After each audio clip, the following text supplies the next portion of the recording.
मजदूर मिलन सम्मेलन का जो कार्यक्रम आयोजित हो रहा है उसमें उपस्थित हमारे पूरे भील प्रदेश के तमाम मेरे मजदूर भाइयों को मेरी पूरी बागीदरा विधानसभा की जनता की तरफ से बहुत बहुत धन्यवाद जोहार अर्पित करता हूं। साथ ही हमारे यहां पर मंचासीन हमारे सबकी आवाज और जो दिल्ली की सरकार है उसके अंदर हमारे भील प्रदेश की मांग को बुलंद करने वाले राजकुमार जी रोड, राजस्थान की विधानसभा में हमारे दोनों साथी भाई और साथ ही मंचासीन तमाम सामाजिक और राजनीतिक पार्टी के पदाधिकारी, मैं आप सबको इस मौके पर यह कहना चाहता हूं कि पहले जब हमने यहां पर सम्मेलन किया था उस समय राजस्थान विधानसभा के जो चुनाव थे वो चुनाव हो गए थे और इसके बाद में आप जिसको कहते हो ऊंचा टावर वो गिर गया और फिर उपचुनाव हुए। तो इसके बाद में हम दोनों हमारे जो विधायक भाई हैं और सांसद बने, तब हमने आपसे वादा किया था कि हम जो हमारे यहाँ पर अगर आप जो भील प्रदेश की आवाज हो वो बुलंद करोगे और निश्चित तौर पर बागीदरा विधानसभा की जो सीट है वो अगर जीतेंगे तो हम दोबारा आपसे मिलना है। तो आज हमारे को मौका मिला और आपसे दोबारा मिलने का मौका मिला। हम सबसे पहले तो ये कहना चाहते हैं कि आपसे हम मिलने आए हैं, क्योंकि हमने जो वादा किया उस वादे को पूरा करना हमारा फर्ज था। और जिस विचारधारा के साथ में हमारी जो मध्य प्रदेश, गुजरात और राजस्थान और पूरे देश के अंदर जो आदिवासी परिवार की जो विचारधारा है वो विचारधारा इतनी प्रवाह धारा के साथ में जो बढ़ रही है, तो हम तो निश्चित तौर पर एक ये भी जिम्मेदारी बनती है कि हमारे जो घर परिवार को छोड़कर आने वाले जो हमारे मजदूर भाई हैं वो गुजरात आकर काम करते हैं और अपने परिवार का पालन पोषण करते हैं। आज हम देश और दुनिया के अंदर गुजरात की मिसाल देते हैं और भारत के जो वड़ा प्रधान यहाँ के गुजरात के हैं, वो भी अगर राजस्थान की बात हो,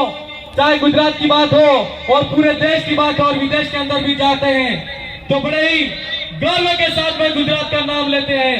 लेकिन मैं इस मौके पर गुजरात की सरकार को भी कहना चाहता हूं कि आज गुजरात मॉडल के रूप में काम किया जा रहा है तो नाम भी लिया जा रहा है, लेकिन पूरे देश के अंदर अगर गुजरात का नाम है तो राजस्थान के मेरे मजदूर भाइयों का हाथ इसमें महत्वपूर्ण है।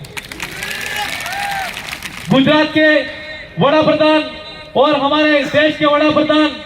हम उनको कहना चाहते हैं कि आज मजदूर हमारे राजस्थान का भाई है, अगर उसकी कोई काम करते हुए मौत हो जाती है तो यहाँ की सरकार ना उसकी पैरवी करती है और ना ही जो टेंडर वाले जो भाई हैं, ठेकेदार हैं, वो भी इसके बारे में कोई ध्यान नहीं देते और हमारे वहां पर आम जन को लाया जाता है और उसके परिवार को कोई उसका पैसा नहीं मिलता है। तो हम इस मौके पर यहाँ का जो हमारा सम्मेलन है उसके माध्यम से सरकार से मांग करना चाहते हैं कि हमारे किसी भाई के साथ में अगर ऐसा कोई हादसा होता है तो आप जो गुजरात की सरकार है वो उसके लिए विशेष प्रावधान करके हमारे भाई को मुआवजा देने का काम करे और हमारा जो भाई जिसके परिवार के अंदर मृत्यु हो जाती है या किसी की मृत्यु होने के बाद में उसको वहां ले जाया जाता है तो उसके परिवार को पैसा मिलना चाहिए कि नहीं मिलना चाहिए। और अगर ठेकेदार है वो भी अगर ऐसा काम सही नहीं करता है तो हमारा कानून भी ये कहता है कि विशेष रूप से मजदूर के साथ में जो ठेकेदार होता है वो ठेका कर्मी तो होता है। लेकिन मैं इस मौके पर आपको भी कहना चाहता हूँ कि सरकार के माध्यम से हो या ठेकेदार अपनी आप जहाँ पर काम करते हो उसको ट्रेड यूनियन के माध्यम से आपका संगठन बनाओ और अपना अलग से कार्ड बनाओ। उसको विशेष रूप से हमारा जो श्रमिक कार्ड बनता है और बीमा भी होता है, अगर आपके साथ में कोई भी होता है तो उसके जो सरकारी जो फायदे हैं वो भी आपको मिलेंगे और ठेकेदार के द्वारा जो आपको लाभ से वंचित किया जाता है तो ठेकेदार भी उसके लिए कानून रूप से बाध्य होगा। आप सब की जिम्मेदारी है कि कोई भी काम करते हो तो वहां पर किसी की अगर यहाँ पर मृत्यु हो जाती है और चाहे हमारे राजस्थान के अंदर डूंगरपुर और बांसवाड़ा का कोई मजदूर भाई है, तो अगर उसको मुआवजा नहीं मिलता है तो आप सबकी जिम्मेदारी बनती है कि आप जिस तरीके से आप यहाँ पर इकट्ठा हुए हो, वो इकट्ठा रूप आपके साथ में कोई अत्याचार शोषण होता है तो उसका संगठित रूप से लड़ने की आपको जरूरत है। क्यों? क्या आप जब तक संगठित होकर नहीं लड़ोगे तो आपके साथ में कोई न्याय नहीं होगा। और अभी अभी हम यहाँ पर एक ऑफिस का उद्घाटन करके आए हैं और आपके साथ में कोई अत्याचार शोषण होता है तो सबको मिलकर हमारी जो संबंधित ऑफिस है उसमें संपर्क करना है और जब तक न्याय नहीं हो तब तक लड़ना है। जरूरत पड़ी तो हमारे तीनों एमएलए के साथ में, सांसद के साथ में हम आपके साथ में कंधे से कंधा मिलाकर लड़ेंगे। यहाँ गेट के सामने करुणेश भाई ब्लॉक अध्यक्ष कल्याण खड़े हैं, उनको आने दे गेट पे। वॉलेंटियर भाई करुणेश जी को आने दे। सरकार कोई भी हो ये सोचती है ये मजदूर है, हमारे साथ में कोई भी हो, अमीर हो, ये सोचता है कि ये मजदूर है। कोई भी नेता हो तो ये सोचता है कि ये मजदूर है। लेकिन आप सबने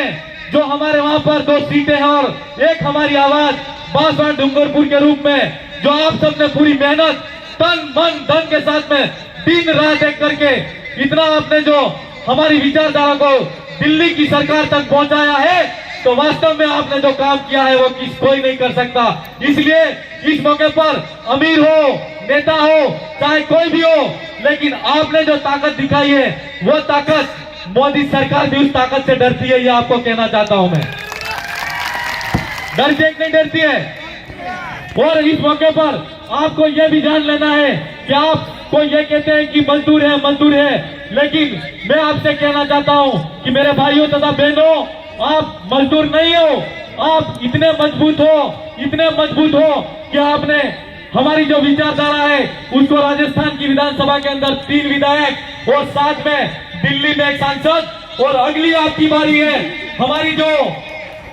ये जो सलोमर सीट है और 84 जो सीट है, मैं आपसे वादा करना चाहता हूं और तमाम मंच के हमारे पदाधिकारी उनकी तरफ से भी मैं कहना चाहता हूं कि हम लोग, आपने अगर एक बार फिर से राजस्थान की विधानसभा में 84 की सीट है उसको जिता दिया, सलोमर की सीट को जिता दिया, तो हम आपसे फिर से मिलने में आएंगे, ये मैं आपसे कहना चाहता हूं। आप सबसे ताकतवर हो। आज आपने जो ऊंचे ऊंचे हमारे राजनेता हैं, अमीर लोग हैं, उनको भी आपने बता दिया कि मजदूर होता है, वो किसी के आगे झुकता नहीं है और जब कभी अपने हक की बात आती है तो कोई भी अमीर हो उसके सामने सीना ठोक के लड़ने की ताकत मजदूर के अंदर होती है। इसलिए आप अपने आप को मजदूर करके वो जो कहते हैं वो मजदूर मत मानना, लेकिन अपनी जो कड़ी है, कड़िया काम क्यों करके आपने यहाँ पर लिखा है, लेकिन अपनी जो कड़ी है आपने गुजरात से लगाकर हमारी जो बागीदरा विधानसभा सीट है, साथ ही हमारी जो 84 जो सीट है उसके अंदर आपको कड़ी के रूप में मिलाना है और साथ साथ आपको सलूमर के अंदर भी वो कड़ी मिला देनी है और कड़ी के रूप में राजस्थान की सरकार और सदन के अंदर हमारी दोनों सीट को जिताने की जिम्मेदारी आप सबकी है, ये मैं कहना चाहता हूं। हमारे कई वक्ता हैं और उन वक्तागण को भी आपको सुनना है।